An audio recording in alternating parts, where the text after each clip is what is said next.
What's up, guys? We're going to be looking at the RAX files today and ripping models from Star Wars Battlefront 3. You're going to watch along with me, and I'm going to explain what we're looking at here in memory, and then we're going to get some 3D models from the game. This will be the first time I'm seeing the 3D models, and you'll be seeing them with me. So watch and follow along if you want to rip some 3D models for yourself. And we're going to be going over exactly how I'm getting these models from the game. If you're looking for data about the RAX file, listen along because I will go over some important stuff and you will be able to recognize things in memory just as I have, and you won't be able to find this information anywhere else. So stay tuned because we're going to go through and get the next model for the damaged Star Destroyer interior. I haven't gotten this yet. I don't know what it looks like, but pay attention because we're going to go out and find it in the file. So the first thing I'm going to do when I'm going to get the first position of my file, let's clear that out. I'm going to go and look for the faces first. When it comes to the model layout, or the format in memory, it goes faces, then vertices, then UVs. So the first thing I'm going to do is I actually use Cheat Engine, and you can use any hex viewer for this with the search function. And I'm going to search face in Cheat Engine. And the first thing I'm going to get, well, not the first thing, because I'm so far out in the file now, I'm going to be looking for chunks of section in memory that are labeled in English, FACE. And when I look for FACE, I get little blocks of the text face. So when I take a memory address for one of these faces in memory from Cheat Engine, and I paste it into 3D Model Research. I paste it right there. You can see here, this is what I was looking for in Cheat Engine. I have face, face, face, face, face. I don't really care about all of this here. It just helps me get to this point. So I'm going to scroll down, and face data in memory, it usually looks like ABCD in these blocks. Check it out. It's very consistent, and it goes on for a long distance in memory. What I'm going to do is come back up here, and notice how we have FACE, and then we have a bunch of zeros, and then we kind of start that block format. I'm going to take this address right here and copy it and paste it into my faces. And this is important because this is the beginning of my faces. When I start to look at faces in memory, I'm going to start pulling all of this data and applying it to the vertices, which I haven't gotten yet, but they do come after the faces. So we're going to leave that 0 for now because I need to view the vertices first, and I haven't even gotten them yet. So to find the vertices, I'm going to go back to Cheat Engine. This is off screen, so you guys can't see it. And I search for LDIR. LDIR. And I'm looking for a memory location that comes after this 83CA. And I have two options. I have 83BF, which is actually just before 83CA, so it's probably right up here. I don't really care to find it. It's just above the faces, so it's not for the model I'm looking for. I have another location I'm seeing in Cheat Engine that is 84. And let's see what's going on out at 84. Paste that in, and I look here, and this is exactly what I'm looking for. This LDIR. This is the beginning of my vertices. So if I look right here, I have that chunk of stuff right there. I've got that little chunk, and I have a blank line. I have a blank line, and then I have the number 43. 43 marks the beginning of the vertices. 43 always marks the beginning of the vertices, and that's important. So I'm going to take that, and I'm just going to say, let's pull 1,000 vertices for now. I go to my 3D viewer, and I turn on vertices and make sure vertices is turned on. And I hit render. And over here now, because I'm looking at a different part of the map, everything's shifted. If I click on this little cube here, I'm able to isolate what's in my view and zoom in on it. I have a bunch of vertices, a bunch of red dots basically floating out in space. And from here, there's two different ways I can find the end of the file. or find the end of the vertices. I can just guess and look for vertices to stop being pulled. Or if I go over, I'll know I go over, because if I go and I look at the bottom, I'm actually looking for the grid, which is stored way above the map. I can hit home. See, there's a little chunk here and you can barely see it. If I overstep this even further, you start to get a bunch of bad data. So I know I've gone too far, and I actually went too far at 10,000. So I'm going to go back to 7,000 vertices for this model. And if I hit the cube, it takes me back here. I know that all the vertices in my scene are right in front of me. There's nothing off screen, and there's nothing bad about this data. So I'm going to go to the hex view. I could keep guessing to try to get closer to the end, but I'm going to go to the hex view, and I'm going to find the end of this block of data. There's going to be a very obvious difference. Well, almost obvious. Obvious for me. And we're going to change a pattern, change ways that the memory is laid out. And this is a matter of simply scrolling until you find the pattern that you're looking for. Because this is a smaller mesh, I'm looking for something different in memory. I'm looking for a new pattern. And this isn't always easy to find. I'm looking for the beginning of the UVs. And the UVs will be identified based on a specific pattern. There's two different types of UVs. You have a UV that's offset by a padding of 8, and you have a UV that's offset by a padding of 4. Because this is a smaller model, it has a UV that's offset with 4, or padding with 4. And in memory, it's not easy to identify. It just kind of looks weird. May have found it. I did. This is the beginning of, potentially the beginning of my UVs. So notice I have a question mark, question, question, greater than, greater than, greater than. And again, I have this sort of diagonal, I guess. I have a diagonal pattern here. This being followed by the end here, that you have this bracket UV. So again, the bracket and a U and a V.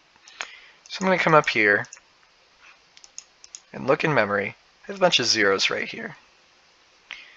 I'm going to take up to here and see how close I can get. If I go to 8,000, 9,000, looks like we've overstepped it, so I'm going to hold the down arrow until my red blocks come back.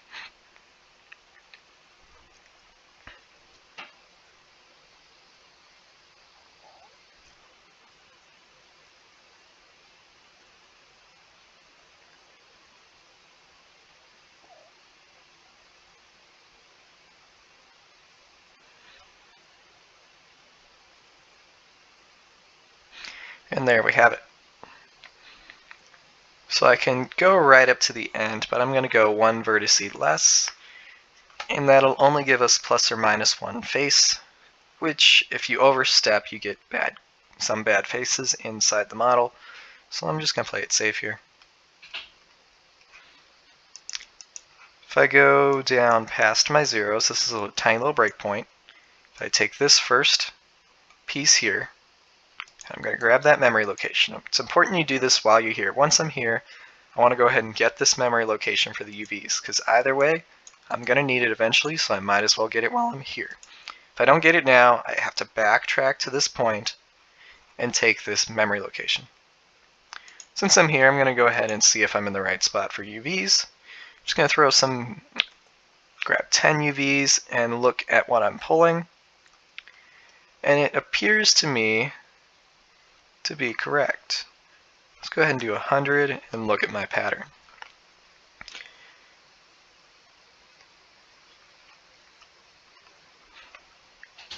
I am seeing this for the first time with you guys. And to me it looks like I'm off by one line. If I look here, I have 3F, 3F, 3F, 3F. This is the pattern that I'm looking for. That question mark, question mark, question mark, question mark. This needs to be in my blank space. This needs to be in my white block. So I'm going to go ahead and look at my offset up here, change the address, and move it down by 1 line. And now let's look again. I have 3E, 3E, 3E. Again, beginning with 3 E's. This is good. This is a pattern. This is exactly what I want to see. So I'm going to go ahead and set that back to 0 because I'm not pulling UVs until I have faces. Let's go back to our 3D view. And this number here, this count, this is correct. This is the right number of vertices because we found the beginning of the UVs. UVs come immediately after the end of the vertices. So I'm going to copy this number, and you have just as many, you have a UV for every vertice. So we copy over our count for UVs. And now we're going to look at the faces. Go to the 3D view. This is our model that we're about to render. And there's a couple different ways I can do this, but for the first chunk of faces, I'm going to guess 4,000. Let's look at 4,000 faces. Okay, there's definitely more than 4,000 faces here. We have a long way to go. Let's try 7,000 faces. You're getting pretty close to overstepping the number of vertices, and you usually aren't going to have more faces than vertices. But it is possible. You can certainly have a face connecting to more vertices than you have counted. So I set that to 7,000, and I get an error.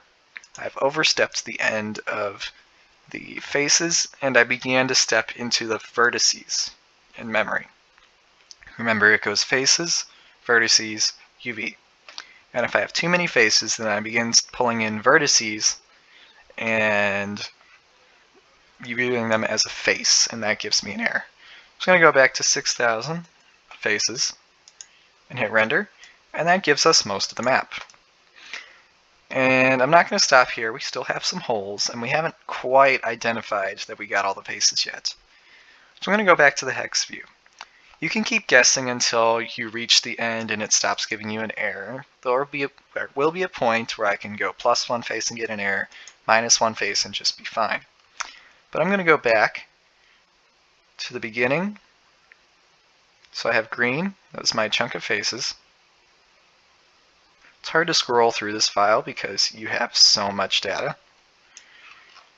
And let's find the end of these faces. I'm scrolling down.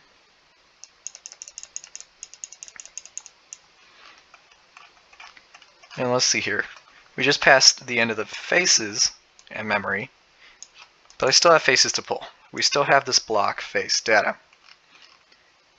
And if you look right there, there's the beginning of the vertices. So I can't go all the way. This, starting here, this scattered stuff, I don't know what this is. I don't know if it's normals or if it's supposed to be something different.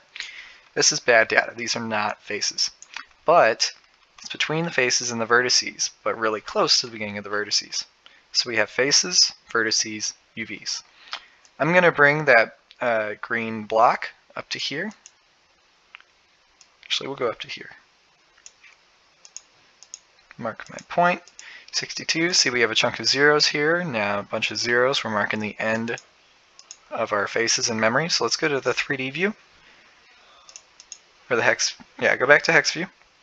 We're going to guess 6,500 and go back. We're going to hold down the down arrow and see how long it takes us to get there. We know it's between 6,000 and 6,500. So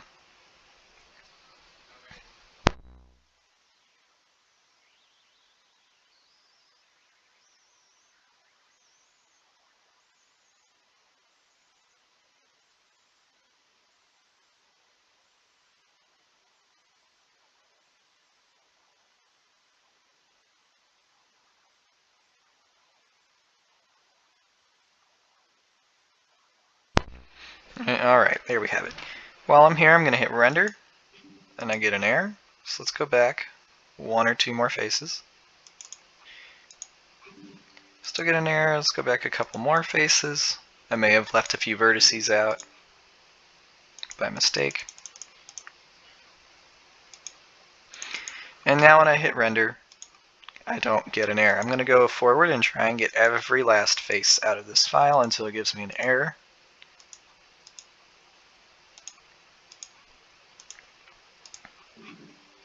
and now we have an error. So I'm going to go back one face, hit render, and I'll take this. This is my fully complete model. This is what I will extract from the game. I'm going to go ahead and turn off the vertice view because I don't care to see the red dots anymore. Hit render. And just for the fun of it, let's take a look inside this room. This is an interior map, so the player will be inside the map. And this is the damaged Star Destroyer interior. And as you can see, we have plenty of damage inside the map. So that's it. That's everything there is to see. With this data here, I'm going to go ahead and record it into a table I have in Excel. But other than that, this is everything you need. From here, I can go File, Save OBJ, and name it, and that's the file. Thanks for watching.